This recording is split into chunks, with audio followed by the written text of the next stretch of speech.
The CB09 blade is widely regarded as one of the best blades to be able to use with your Silhouette Cameo or Cricut devices. Many people don't want to use this blade because they think that it's a very complicated setup. I bought mine a little bit too long ago and it's been lying in my craft room for that exact reason, but I've recently tackled it and found that it was actually far easier than I thought it was. So I wanted to make this video to show you that you'll be able to set it up just as easily as what I did and also provide you with some assets to help you set yours up too. The reason why people use the CB09 blade as opposed to the premium blade or the auto blade, number one, especially for the Cameo 4, some of the auto blades have many problems and they don't correctly register and they don't cut correctly. And with the premium blades, they are great, they do last a really long time, but the CB09 can get better cuts and it'll be much cheaper in the long run. The one downside to the CB09 is that because it's an all-metal blade, it is quite heavy. This weighs in at around 150 grams, and many people know that using this blade technically voids your warranty because the normal blades weigh around 50 grams, so this is of course about 3 times heavier, which means that putting that additional weight in your carriage and having the constant up and down that what we do when we're cutting does mean that it could potentially wear out your Cameo a little faster. So I would think very carefully before using it in a brand new machine. If you have a machine that's outside of warranty, then you are perfectly fine to use this, but I just wanted to add that disclaimer that it may affect your machine in the long run.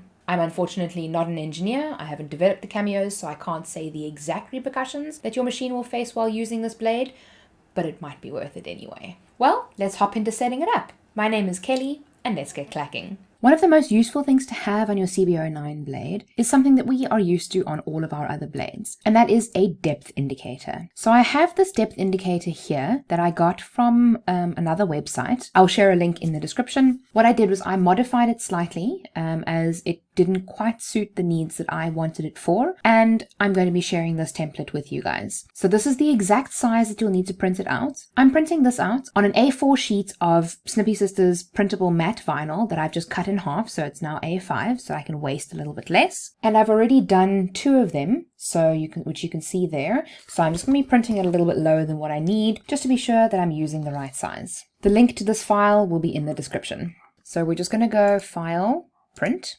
Like we always do, we check the settings to make sure that it's A5, and then we can go Print, and then we just print the page. Setting up the CB09 blade really isn't all that daunting. The CB09 blade comes with 3 different blades. We have the blue one, the red one, and the yellow one. The blue one, which is the one that we're going to be setting up today, is the 60-degree blade, which is measured from the ground up, so it's at a 60-degree angle like that. And this one is typically used with your finer substrates. Maybe you could use it for paper, you can use it for crepe paper, those kinds of things. The red blade is the one that we would typically use for vinyl. It is a 45-degree blade, so from the ground 45 degrees up. It's typically used for vinyl, but it can be more of an all-purpose blade as well. Then we have the 30-degree blade, typically used for your heavier items. Think like leather, those kinds of things that are a little bit tougher to cut. And with this particular model of the CB09 blade, I have to use the spring because of the way that this blade is designed. Setting up your blade is quite easy. So what we do is we take the blade, we take off the little blue cap, which is protecting the sharp part of the blade, untwist the black part.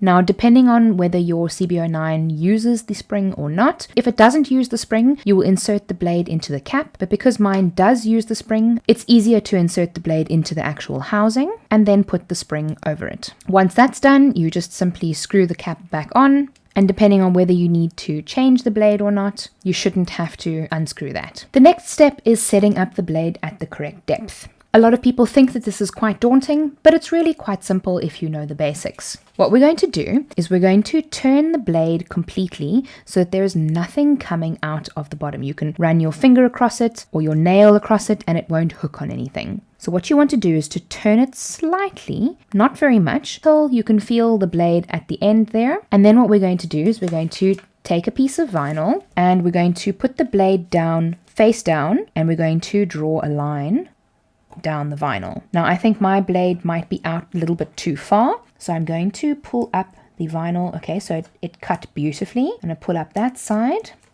and you probably won't be able to tell, but this has actually gone quite far, so I might need to just turn the blade back a tiny bit. As we can see there, how you can actually see it is cut into the paper quite deep. So we know that the blade is out just a little bit too far. So we're just going to twist it back a tiny bit and we're going to test again.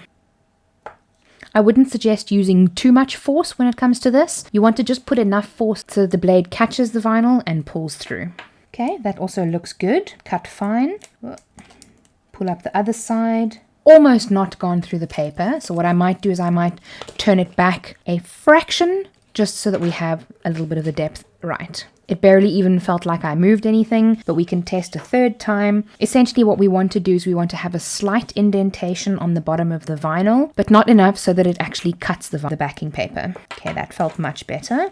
Okay, there. So we have a slight indentation on the backing paper, and that is perfect for where I want this setting to be. Next, what we're going to do is we're going to take the section that we printed out, and I've already cut this, but when we're cutting it, we want to place the ruler right at the bottom of the numbers so that you're cutting a fraction of a millimeter underneath the numbers. And then what you want to do when you're cutting the top section is you want to actually just kind of cut the top of the little lines off so that the lines are all on the edge, and then you cut just next to the O and then also just next to the 10. So we're going to lift this off the paper and we're going to stick it down onto the blade. If you are doing this correctly the first time, it doesn't matter where you place this on the device. You can place it down there, anywhere. I messed up the filming just for a change.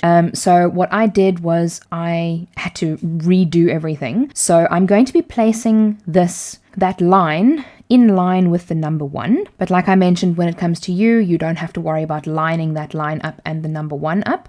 You can just stick it down anywhere, because then you will be doing this step next, which is to use a Sharpie. So you take your Sharpie, and then what you've done is once you've stuck it down, you take your Sharpie in line with number 1 and you just pull your Sharpie on the groove section there. So you know exactly where number 1 is. If you don't have a Sharpie, you can use a tiny little piece of vinyl, but I find that the Sharpie lasts a little bit longer because Sharpies can pretty much draw on anything, so it might last a little bit longer. The vinyl doesn't really like to be stuck down on this metal, so I would recommend trying the Sharpie as well. I hope it works for you. But that's essentially you having set up your CB09. Now what you can do is if you have, slightly thicker materials, you can use number 2. Or if that doesn't quite work, you can put it to 2.5 or 5.5 or even all the way up to 10. And then you can bring it all the way back down to number 1. So now you have your blade set up, and it's quite literally as simple as that. If you don't like the idea of changing it every time, I wouldn't recommend putting it back on 0 every time you change the blade. Just like your other blades, you can just leave it on 1, leave it in the housing, and just keep cutting like that. What I've actually done with my blades is I have one for vinyl. As you can see there, I've actually cut out the word vinyl and stuck it on there. So then this one will be my paper blade. So I will do the same as what I did with this. Instead of the vinyl, I will write paper. And then I have another one, which will be leather. So this one, I will do the same with leather, and I'll write leather on this one. So I will have one paper blade, one vinyl blade, and one leather blade. So thank you very much for watching this video, everybody. I really hope that you enjoyed it. Subscribe to my channel for more of these kinds of tutorials in the future, and I hope to see you in the next video.